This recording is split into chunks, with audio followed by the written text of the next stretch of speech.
मैले pharmaceutical as a medical representative जब सुरु गरेँ र त्यो जबबाट म जाँदाखेरि मेरो करियरको डेस्टिनेसन्स भनेको नेपाल भएन, किनभने त्यसको सक्सेस ल्याडरले म चाहिँ इन्डियामा एज ए रिजनल सेल्स म्यानेजरको रूपले काम गर्न जानु पाउने, त्यही नै मेरो टर्निङ पोइन्ट भयो।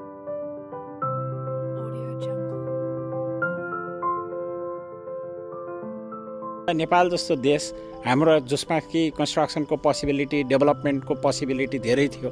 हामी अन्डर डेभलप कन्ट्री थियो। अन्डर डेभलपबाट हामी डेभलप हुनको लागि, डेभलपिङ प्रोसेसबाट जानको लागि यो सेक्टर चाहिँ सबैभन्दा बेस्ट हुन्छ भनेर मैले चाहिँ आफ्नो टर्निङ पोइन्ट चाहिँ फार्मास्युटिकल मार्केटिङबाट चाहिँ चेन्ज गरेँ। इक्विटी चाहिँ हामीले 75,000 रुपियाँको इक्विटी एकजनाको हिसाबले चाहिँ सुरु कलेक्ट गरेका थिएँ र त्यो 75,000 रुपियाँ पनि थिएन।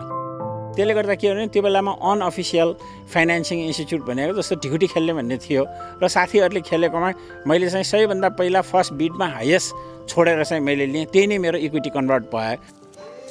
बिल्डर सुरु गर्दाखेरि हामी 6 जना साथीहरू थियौँ अनि त्यसपछि त्यसलाई चाहिँ इन्स्टिट्युसनलाइज गरेर हामी अगाडि बढायौँ। त्यसपछि हामीले इन्स्टिट्युसन त चेन्ज गर्दै गएँ। त्यो बिल्डरको रूपमा थियो, बिल्डरबाट हामी डेभलपरको रूपमा आएँ। डेभलपरमा आउँदाखेरि हामीले अरू साथीहरू पनि त्यसमा अटाएँ, अरू साथीहरू सहितको गरेर कम्पनी खोल्यो। अब सबैभन्दा पहिलो प्रोजेक्ट सीतापाइलामा हामीले जुन गरेँ, त्यो सीतापाइला प्रोजेक्टको सफल गर्न त्यो सबै घर बेच्न 1 वर्ष लाग्यो हैन। तर त्यो 1 वर्ष लगाएर बेच्दाखेरि जति कस्टमरहरू हामीले एड अन गरेँ, बुढा नीलकण्ठ घर बेच्न मलाई बुकिङ लिन 3 दिनमा नै सकाएँ। अब भनेपछि हामीले सक्सेस चाहिँ एकदमै पाएँ बुकिङ पुग्दाखेरिसम्म। तर त्यसलाई कन्ट्र्याक्टमा कन्भर्ट गर्न चाहिँ मलाई लगभग 6 महिना लाग्यो र थर्ड प्रोजेक्ट पुग्दाखेरि एकदमै सफलता पाएँ। के भन्दाखेरि गुड फर पेमेन्टको चेकले राति 12 बजे लाइन बसेर मान्छेले घर किने।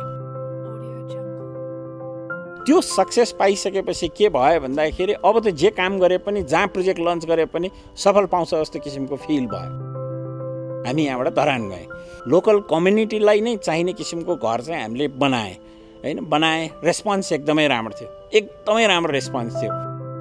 जब बिक्रीको समय आयो कोही पनि मान्छे आएन, एकछिन कुरेँ कोही पनि आएन।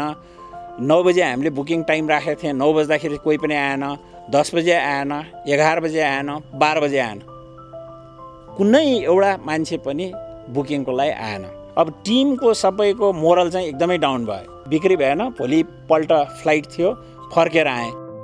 काठमाडौँमा पुगिसकेपछि राति जब सुत्ने टाइम भयो, सुत्ने टाइम हुँदाखेरि एकदमै जाडो फिल भयो। कार्तिक महिनाको समय थियो, एकदमै जाडो लाग्यो। तर सिरक ओढ्ने सुरु गरेको थिएन, त्यसैले जाडो लागेको कारणले गर्दाखेरि सिरक ओढ्न मागेँ, सिरक ओढ्न सुरु। त्यसपछि यति गरम भयो कि त्यो र पाल्पिटेसन नै बढेर आउन थाले जस्तो भयो। मैले आफूलाई फिल गरेँ मलाई चाहिँ हार्ट एट्याकै हुन लाग्यो। त्यसपछि मैले सहन नसकेर मेरो परिवार, मेरो वाइफलाई भने हामी चाहिँ हस्पिटलले जानुपर्छ होला भनेर। तर इमर्जेन्सी जाँदाखेरि त्यो केही पनि रहेनछ। त्यो एउटा मेरो एन्जाइटी थियो। भन्दा मैले त्यो घर बिक्री नभएकोसँग मैले आफ्नो लाइफलाई कसरी रिलेट गरेर रहेछ त हैन। त्यो सबैभन्दा मोस्ट, त्यसले मलाई लाइफमा अहिले अगाडि बढ्दाखेरि के भन्दा कुनै पनि फेलियरलाई एक्सेप्ट गर्न चाहिँ सहिलोसँग पर्छ अनि त्यसपछि रिथट राखेर नयाँ स्ट्राटेजी बनाउनु पर्छ भन्ने एउटा लेसन चाहिँ मैले त्यसबाट चाहिँ पाएँ।